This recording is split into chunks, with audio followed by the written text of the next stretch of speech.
Actually जो हम आज डिस्कस करने वाले हैं वो श्रद्धा मर्डर केस से भी ज्यादा सेंसिटिव है।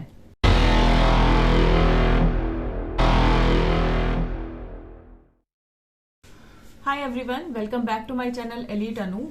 आप सबका स्वागत है मेरे चैनल में। और आज me Anu and Priya are here to discuss a very serious matter, Shraddha murder case. Actually जो हम आज डिस्कस करने वाले हैं वो श्रद्धा मर्डर केस से भी ज्यादा सेंसिटिव है, क्योंकि ये है लोगों के ओपिनियन जो कि बहुत ही गलत दिशा में जा रहे हैं। तो एक्चुअली हुआ क्या, इस वीडियो को बनाने का मोटिव ये है कि मैंने अभी एक दो दिन पहले एक पोस्ट डाली थी, एक पोयम डाली थी, एक सॉन्ग डाला था। उसके ऊपर जो लोगों का रिएक्शन आया है, मुझे उस रिएक्शन के ऊपर की वजह से ये वीडियो बनाना पड़ रहा है। मोस्टली लोगों का ये कहना है कि वो श्रद्धा के साथ नहीं खड़े हो सकते क्योंकि श्रद्धा ने अपनी गलती से अपनी जान गंवाई। श्रद्धा अपनी फैमिली के अगेंस्ट चली गई, अपने फादर मदर की बात नहीं मानी, उसने गलत जीवन साथी चुन लिया, इस वजह से वो मर्डर कर दी गई। तो मुझे ये बात कहीं से भी हजम नहीं हुई। मुझे लगा कि सारे लोगों का माइंड एक तरफ कैसे जा सकता है। तो इसी वजह से हमें ये वीडियो बनाना पड़ रहा है, क्योंकि हमें लगता है कि लोगों को एक अलग तरीके से भी सोचना चाहिए। एक्चुअल में जो भी विक्टिम होता है, it's not about only this case. किसी भी केस में किसी भी विक्टिम के साथ सोशल मीडिया पे क्या चल रहा है क्या नहीं चल रहा है उससे कोई फर्क नहीं पड़ता, लेकिन इससे पता चलता है कि हमारी सोसाइटी किस डायरेक्शन में जा रही है। आप इस सोसाइटी से चाहते क्या हो, कल को आप क्या चाहते हो कि आपके बच्चों को कैसी सोसाइटी मिले। आप वैसी ही सोसाइटी चाहते हो जिसमें आप जी रहे हो, या फिर आपके पास भी है कुछ कि आप कुछ बदलना चाहते हो। हर इंसान एक ही तरीके से सोचने लगेगा तो किसी के साथ भी गलत हो जाएगा। कल को हर कोई गलती करता है, श्रद्धा से भी गलती हुई, और हर कोई भी गलती इतनी बड़ी नहीं होती जितनी सजा उसे मिल गई। हम श्रद्धा के साथ नहीं खड़े हो सकते, हमें उससे कोई सिंपैथी नहीं है क्योंकि वो अपनी फैमिली के अगेंस्ट चली गई थी, इसलिए उसके साथ जो भी हुआ ठीक हुआ। ये ओपिनियन बहुत गलत है। एक एज होती है जिसमें आप अपने मतलब आपको कोई ना कोई पसंद आ जाता है, आप चाहते हो कि आप अपनी लाइफ उसी के साथ बिताओ, लेकिन फिर होता यह है कि हाँ उसकी फैमिली के साइड से कुछ ऑब्लिगेशन लगते हैं, कुछ रिस्ट्रिक्शन लगती है, रोका जाता है, और वो मान जाता है कि हाँ ठीक है फैमिली जो कह रही है वही होगा। तो फिर आप सोचते हो कि नहीं यार ये गलत हो रहा है मेरे साथ, और अगर वो मान जाए तो आप भगाने के लिए भी तैयार हो जाओगे, आप भी अपनी फैमिली के अगेंस्ट चले जाओगे और दोनों अपनी एक नई दुनिया बना लोगे। तो लाइफ में ऐसा कुछ चलता रहता है, आप पार्टनर चूज करते हो या आपकी फैमिली चूज करती है, सही या गलत हो जाता है, ये लाइफ है और हम सारे ह्यूमंस हैं, कोई भी परफेक्ट डिसीजन कई बार नहीं ले पाता। श्रद्धा के साथ भी ऐसे ही कुछ हुआ, ये बात सही है, लेकिन क्या इस टाइम पे सिर्फ यही बातें होनी चाहिए? क्या इस टाइम पे ये बात नहीं होनी चाहिए कि हाँ उसके साथ जो हुआ वो एक्चुअल में गलत है?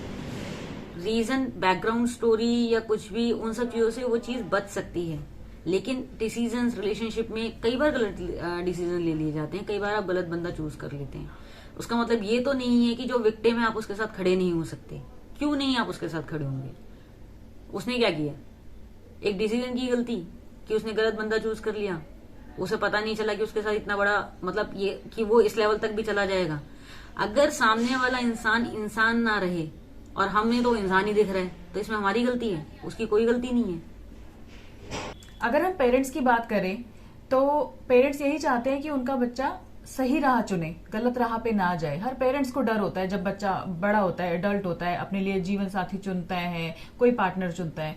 तो ऐसे ही श्रद्धा के केस में हुआ। श्रद्धा के मदर फादर को उसका पार्टनर पसंद नहीं था, बट हम सबकी लाइफ में ऐसा कभी ना कभी होता है कि हमारे पेरेंट और हमारे जो ओपिनियंस होते हैं वो डिफर होते हैं, राइट?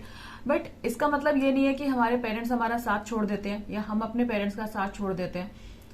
अगर लोग ये बोल रहे हैं कि श्रद्धा की गलती थी क्योंकि उसने अपने पेरेंट्स का साथ नहीं दिया, क्योंकि उसने अपने पेरेंट्स की बात नहीं मानी, तो आई वुड से कि पेरेंट्स भी कहीं ना कहीं गलत हैं कि वो अपने बच्चों को इतना स्कोप नहीं देते कि अगर उनका कोई डिसीजन कल को गलत होता है फ्यूचर में तो वो वापस लौट के अपने पेरेंट्स के पास आ पाए। या वो जो रास्ता चूज कर रहा है वो सही नहीं है, उसके लिए ठीक नहीं है। तो ऑनेस्टली होना एक्चुअल में ये चाहिए कि जब हमें पहले से पता है, बीइंग मोर एक्सपीरियंस्ड, कि हाँ ये गलत है, तो हमें उसका ज्यादा साथ देना पड़ेगा, हमें ज्यादा उसके लिए अवेलेबल होना पड़ेगा, क्योंकि हमें पता है कि इसने गलत चूज कर लिया है। और मुझे लगता है कि ये कोई प्रेस्टीज इशू नहीं है।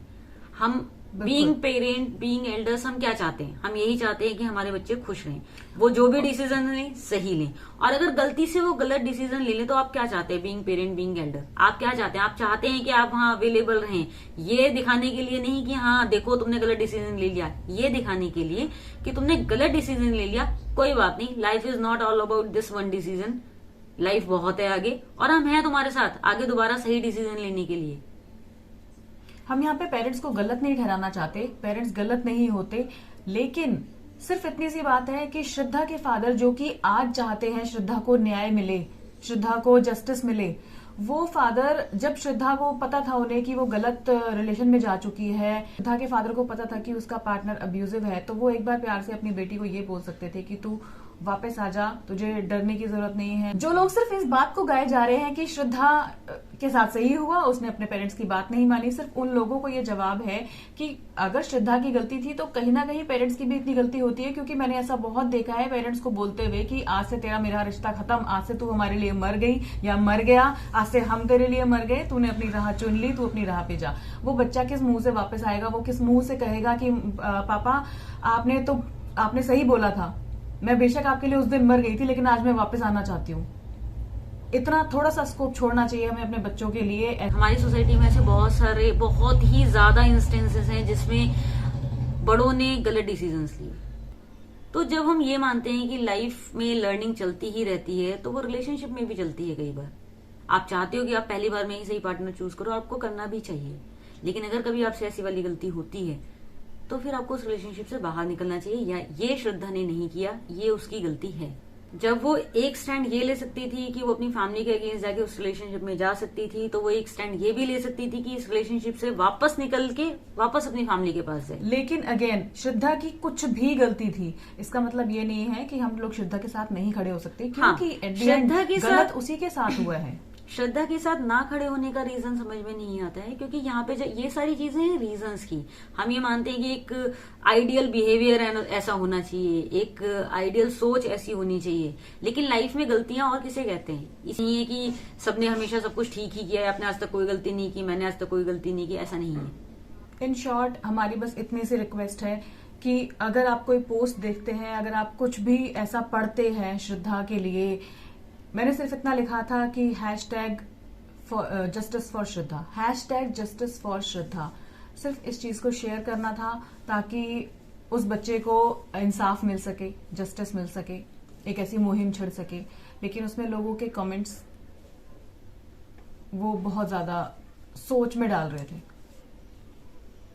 शी इज बीन मर्डर्ड, उसकी लाइफ एंड हो गई है, तो आई डोंट थिंक सो कि कोई भी गलती ऐसी होती है कि जिसके अगेंस्ट आप मर्डर कर दिए जाओ।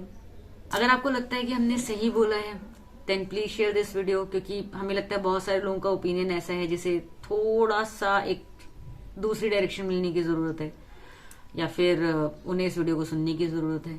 तो अगर आपको सही लगता है तो प्लीज शेयर। अपना ख्याल रखिए दोस्तों, फिर मिलूंगी आपसे दूसरे वीडियो में। Bye, take care.